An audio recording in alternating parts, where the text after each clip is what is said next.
एक दिन रात के 8 बज चुके थे। सास गुस्से में सुनैना को देख रही थी और सुनैना उनकी आंखों को देखकर डर के मारे कांप रही थी।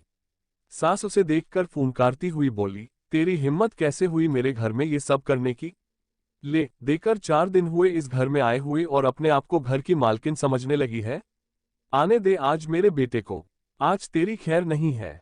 हाथ पैर ना तुड़वा दिए तो मेरा नाम भी जानकी नहीं, आज ना जाने क्या होने वाला है। सास जितनी निर्दयी है, अपने बेटे को भी उसी तरह निर्दयी बना रखा। हर नई नवेली दुल्हन को अपने पति का इंतजार होता है, पर सुनैना, उसे तो अपने पति प्रवीण का इंतजार बिल्कुल भी नहीं होता था, क्योंकि उसे तो उससे डर लगता था। मन ही मन मन्नत मांग रही थी कि आज पति घर ही ना आए, लेकिन जब तक पति घर नहीं आएगा तब तक सासू माँ उसे खाना भी नहीं देगी। इतनी निर्दयी औरत है कि रसोई को भी ताला लगा कर रखा है। आखिर ऐसा क्या हुआ था कि जानकी जी उसे इस कदर डांट रही थी? और आखिर प्रवीण का ऐसा क्या स्वभाव था कि अभी नई नवेली दुल्हन होने के बावजूद भी सुनैना को अपने पति का बिल्कुल भी इंतजार नहीं था? चलिए जानते हैं सुनैना के बारे में। सुनैना की शादी प्रवीण से 4 महीने पहले ही हुई थी। माता पिता तो थे नहीं।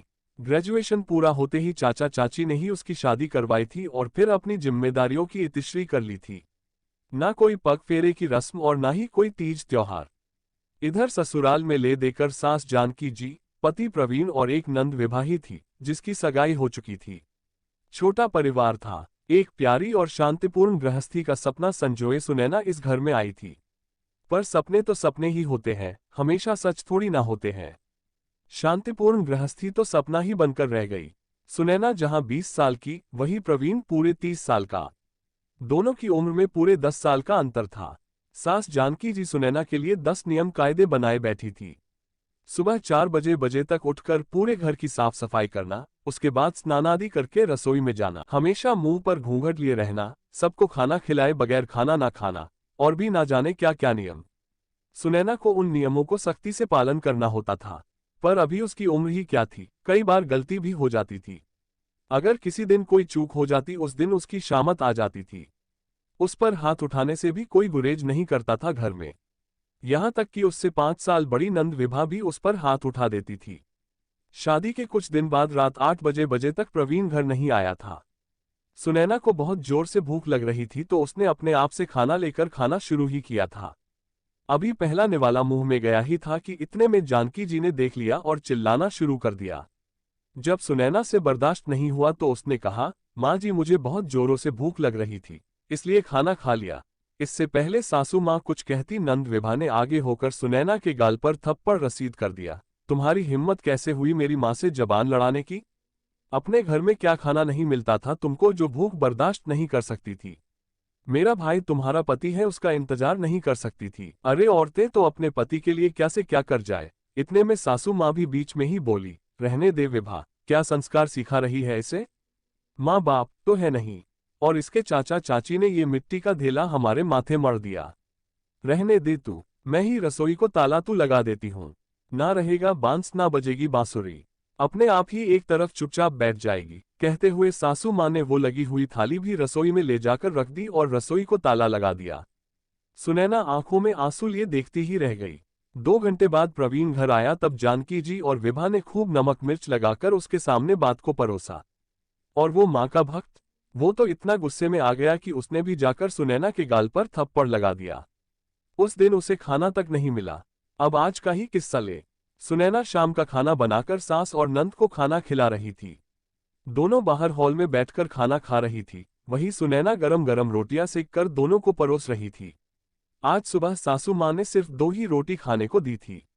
इस कारण से सुनैना को बहुत जोर से भूख लग रही थी, पर प्रवीण तो 10 बजे से पहले आने से रहा। सुनैना से बिल्कुल भी भूख बर्दाश्त नहीं हो रही थी।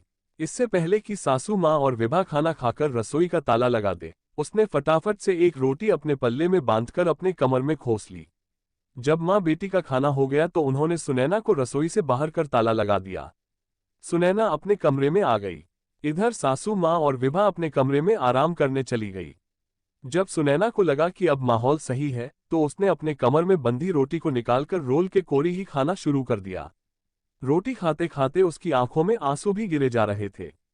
स्वाभिमान इस चीज के गवाही नहीं दे रहा था, पर क्या करें वो भी समझ में नहीं आ रहा था। उसी समय सासू माँ किसी काम से उस तरफ आई और उन्होंने सुनैना को रोटी खाते देख लिया। बस फिर क्या था, हंगामा शुरू हो गया और सुनैना अब यही इंतजार कर रही थी कि प्रवीण घर आए ही ना। अब पता नहीं आज वो क्या करेगा। उस दिन इन सबके सामने रोटी लेकर खाई थी तो थप्पड़ मार दिया, पर आज तो रोटी की चोरी की थी। थोड़ी देर बाद प्रवीण घर आया तो सुनैना का दिल जोरों से धड़क रहा था, माथे पर पसीना आ रहा था। अचानक प्रवीण की जोरदार आवाज आई, सुनैना बाहर आओ। सुनैना डरती कांपती बाहर आई। देखा तो सासू माँ अभी भी नागिन की तरह फूंकार रही थी। विभा कुटिल मुस्कान के साथ उसकी तरफ देख रही थी और प्रवीण उसकी आंखें तो गुस्से में लाल हो रखी थी। जैसे ही उसने सुनैना को अपने सामने देखा, उसने उसके बालों को पकड़कर खींचा और धक्का देकर नीचे गिरा दिया। सुनैना की बहुत जोर से चीख निकल गई। तेरी इतनी हिम्मत कि अपने ही घर में चोरी करती है, रोक तुझे तो मैं आज बताता हूं। कहते कहते प्रवीण ने अपनी बेल्ट निकाली और सुनैना को मारना शुरू कर दिया।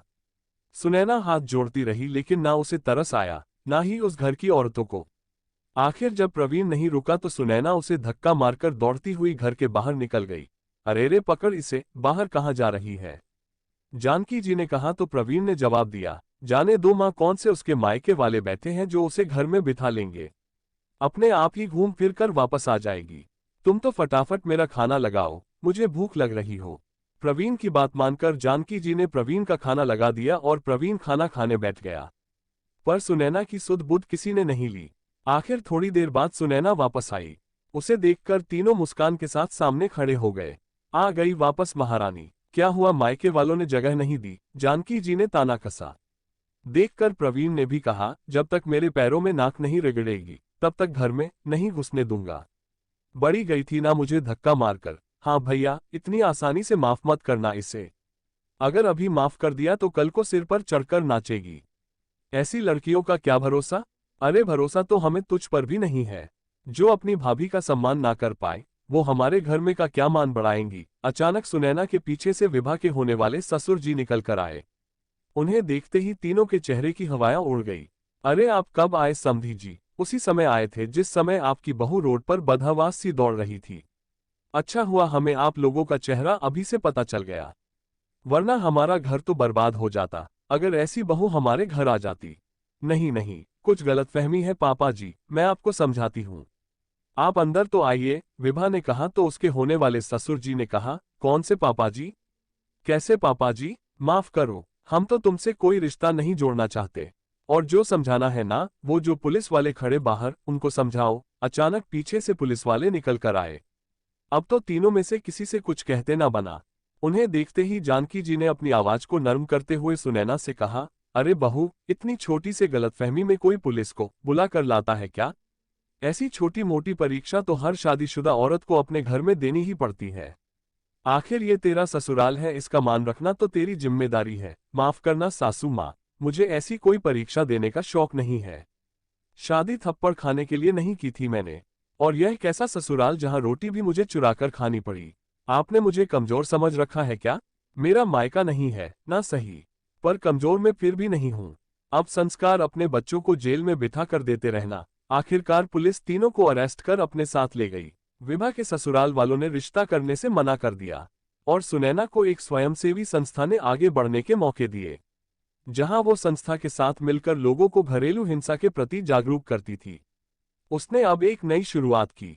दोस्तों, आपको हमारी ये हिंदी कहानी कैसी लगी कृपा करके कमेंट में जरूर बताएं और ऐसी ही हिंदी कहानी सुनने के लिए हमारे चैनल को सब्सक्राइब जरूर करें। धन्यवाद।